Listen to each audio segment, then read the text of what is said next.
I'm Malloy, I review things, still looking on that tagline. Trust me, I'll think of one eventually.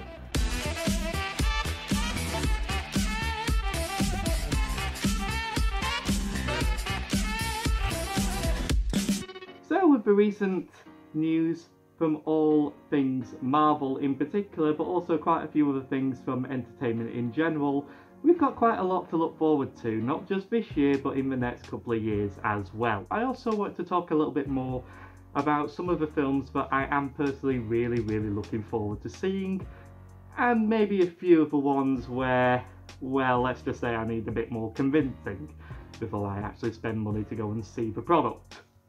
The news is we are getting a brand new Blade movie! Yay! Were we asking for this?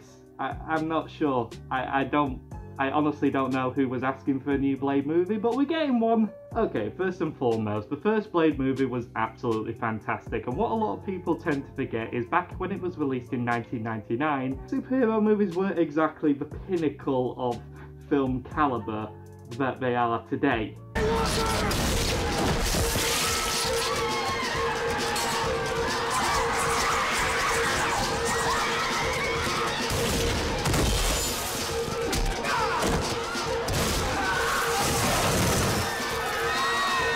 I will freely admit, when I first heard that they were going to bring another one out, I was kind of curious. My first question was, of course, is it Wesley Snipes? And that answer is no. No, it is not. So that's going to be interesting right from the start. We're going to get a brand new iteration of Blade. We're going to see someone else playing this role that Wesley Snipes, to be fair, nailed perfectly first time around. And let's be honest, he was the best thing in the second one and in the third one. But who we are getting instead of Wesley Snipes is, of course, our brand new vampire, Mahershala Ali.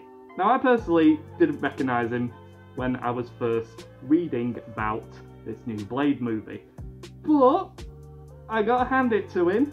I did see him in Into the Spider-Verse, and I thought he did a really damn good job. His version of the Prowler genuinely was a really interesting villain. I liked his voice, I liked his character, and I can definitely see him bringing a different take to Blade, just so that he's not being a carbon copy of Wesley Snipes. Wesley Snipes was unique in many ways, but if this franchise is going to kick off and restart and reboot, it needs a fresh take. So, good choice, Marvel. I'm really intrigued about this one. Now, here's the question. How are they going to bring in vampires into the Marvel Cinematic Universe?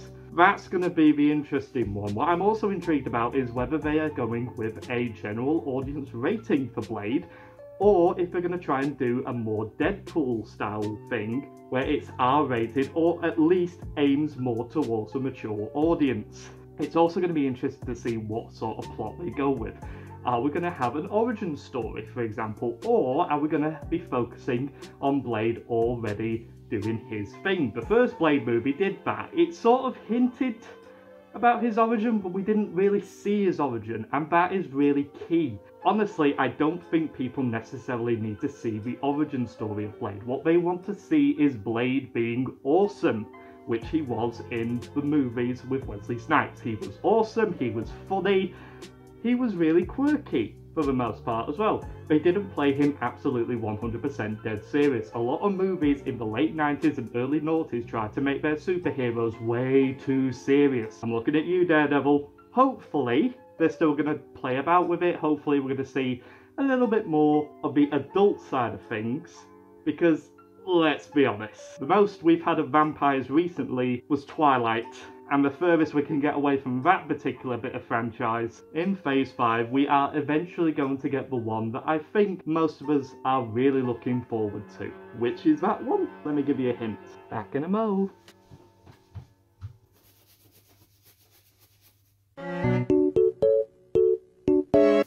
You just, ooh, I know. I am most looking forward to this one. I think it's fair to say that the Guardians of the Galaxy movies are ones that most people look forward to seeing in the MCU in general. They're up there with the Captain America movies, and in recent times the Thor movies since Thor Ragnarok. Guardians of the Galaxy was perfect when it was released in 2014, but humour was spot on, the plot was great, it looked incredible. After so many recent films in the MCU at that point, Iron Man 3 and Thor: The Dark World, which were just so bland and boring looking and dark and grey and more dark and more grey, and can you see where I'm going with this?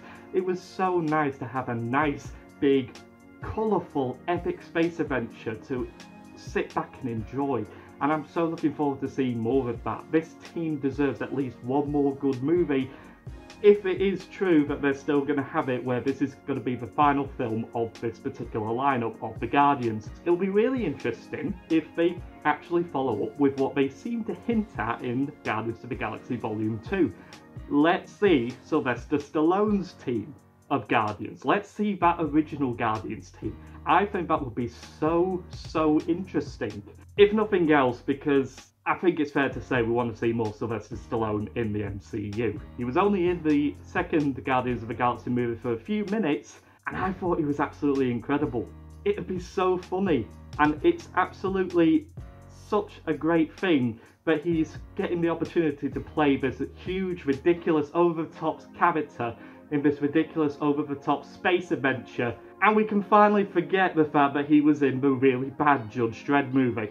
And yes, I might actually review that movie down the line, but you didn't hear it from me.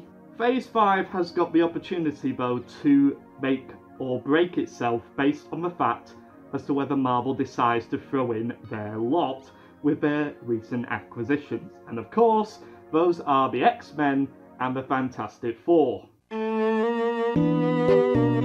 Who's looking forward to seeing another Fantastic Four movie? Exactly. Please, Marvel, don't give us the origin story again. No one cares. No one wants to see the Fantastic Four's origin story for the 5th time. The first one was so bad it didn't even get a physical release. The next two were serviceable at best, and this was in the early noughties before the MCU properly kicked off. We were a bit kinder with what we expected from our superhero movies in the early noughties. We are not as kind nowadays. And then of course there was the crowning achievement of the Fantastic Four in Fan-4-Stick. You make a bad Fantastic Four movie, next thing you know you're having your Star Wars movie taken away from you. Here's a couple of things that they can try and avoid to make sure that the Fantastic Four movie that Disney is inevitably going to give us. Marvel got it right with not rehashing the Spider-Man origin fully as the other four that we've seen so far. Number one, as I've mentioned, do not do the origin story. We don't need to see it. Just have them being superheroes, or do something different. Maybe hint at the origins. Maybe sort of sprinkle it throughout the film. Maybe do the odd little flashback, but don't make it the big focus of this movie. There must be more that these characters can do than just be showing to have earned their powers. The MCU now is over 10 years old. We can believe that people just so happen to have powers. They've done it with Spider-Man. They can do it with these four characters as well. So that's number one. Number two, for the love of God, give them something new to fight. We don't need to see Doctor Doom again. And can I just say as well, why are people so excited, or why do they think that people are going to be excited about a Doctor Doom movie? They've done Doctor Doom 4 separate times, and every single time he has been god awful. Now I freely admit I don't know very many Fantastic Four villains outside of Doctor Doom, but maybe that's the problem. Maybe because we've been inundated with Doctor Doom fighting the Fantastic Four on every single occasion that we see these characters, we literally have no idea about any of their other rogues gallery. This could be a fantastic opportunity to reintroduce some of these older, perhaps less well-known villains and actually give them exposure, actually get them to have a fan base. Hopefully, that is what they're going to do. And number three, very important. If you're going to do another Fantastic Four movie, you need to come up with an explanation as to how these guys are going to fit in the overall MCU. It is not enough that they are just another bunch of superheroes. They need to be more interesting. You need to make their personalities stand out. You need to give them things to actually be shown doing. It's not enough that Reed Richards is one of the most intelligent people in the MCU. He needs to be shown to be more than that. He needs to be his own interesting character. It's the same with Invisible Woman and Johnny Storm and The Thing. They can't just be one-trick ponies. They can't just be shown to be people with powers. They need to be shown as people who also have powers. And that actually casually brings me into my next port of content, the X-Men. The X-Men movies that Disney are inevitably going to make need to be different from the ones which we've seen so far. And a lot of the X-Men movies have fallen into this same trap. They give us too many characters, they focus everything on the powers and the flashy gimmicks, and they don't give us any other reason to stick around. The X-Men are an actually interesting concept, but you need to actually give us a reason enough to give a shit. It's not enough that these people have the superpowers, you need to make them interesting characters in their own right.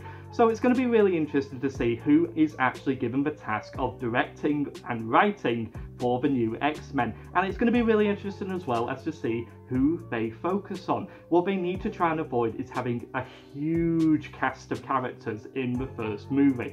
Focus on just a few of them.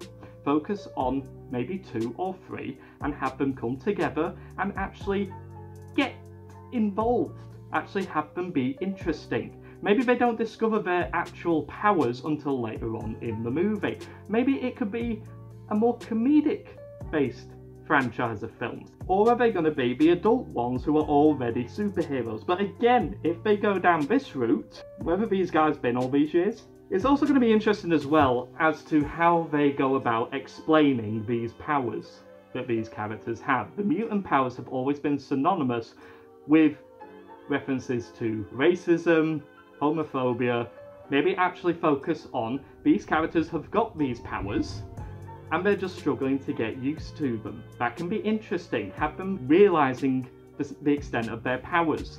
In a world where they coexist with other superheroes, how do they exist? How do they cope with that? Do they tell their friends? Is this a happy thing for them? Or is it a sad thing? Is it a scary thing? Are they made to feel threatened by their powers? Not so much by society, but themselves. Can they actually control their powers? Are they actually trusting themselves to not unleash their powers and potentially make them stand out, potentially as villains? So I hope you guys have liked this again, this little insight into the mind of Malloy and what he's looking forward to and what he is maybe a little bit unsure about, but can sure as hell take a little bit of convincing, and no doubt will get on board with things as well. So I hope you have enjoyed this little bit. Hope you enjoy the show in general. If you do, please like, hit that subscribe button, share, and please let me know what content you want to see me do. Do you want me to talk about more films that I'm looking forward to? Do you want me to focus on films that we've already got, whether they're good or bad? Do you want me to do more positive reviews, or do you want to hear a little bit more of the negative? Honestly, I'm absolutely open to anything. Let me know as well if you want to see more of my friend.